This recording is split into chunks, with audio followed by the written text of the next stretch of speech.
projet Palm React, au départ, c'est un questionnement autour d'un produit iconique de la plongée, la palme. Comment est-ce qu'on peut concevoir autrement? Comment est-ce qu'on peut réduire notre impact sur un produit qui est largement diffusé? Le premier objectif pour ce projet, c'était de travailler sur la réduction d'impact de la palme, donc en optimisant les quantités de matière utilisées. Mais on est sur une palme qui va à l'essentiel, qui essaye de simplifier la relation entre le maintien du pied et la poussée dans l'eau. L'idée est venue d'un workshop de création et c'était de travailler sur une épaisseur constante de cette voilure plutôt que de jouer sur des épaisseurs. La collaboration entre Decathlon et Autodesk s'est faite au départ sur le vélo. L'idée c'était de repenser l'équipement du cycliste dans son intégralité avec des notions d'optimisation de matière, des notions de performance. Et donc c'est un peu ce qui nous a inspiré sur nos panoplies de plongée, c'était repenser nos produits plus efficacement et essayer de sortir un petit peu des modes de conception dits classiques. Mon rôle à moi sur ce projet, ça a été de valider la faisabilité technique du concept tout en garantissant les bonnes performances du produit en usage. Et Autodesk, c'est un formidable outil pour accélérer aussi les phases de conception, passer rapidement d'une idée à un modèle digital puis un modèle physique. Ce qu'on a voulu faire justement, c'est de ne pas remplir la partie près du pied pour avoir beaucoup de matière, mais plutôt travailler la forme, façon d'une tôle ondulée, pour donner cette rigidité. On a une palme qui va se déformer dans l'eau.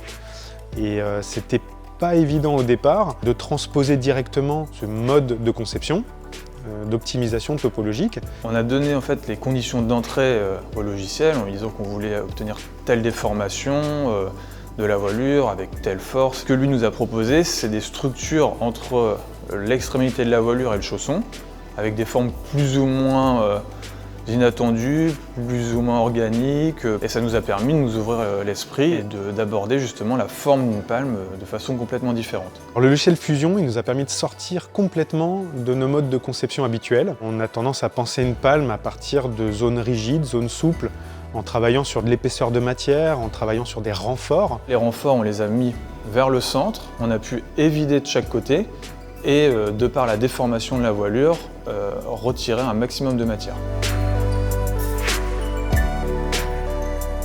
Grâce à cette conception qu'on a obtenue avec le Generative Design, on se retrouve aujourd'hui avec un produit qui a un impact environnemental 50% moins important qu'une palme référente sur le marché.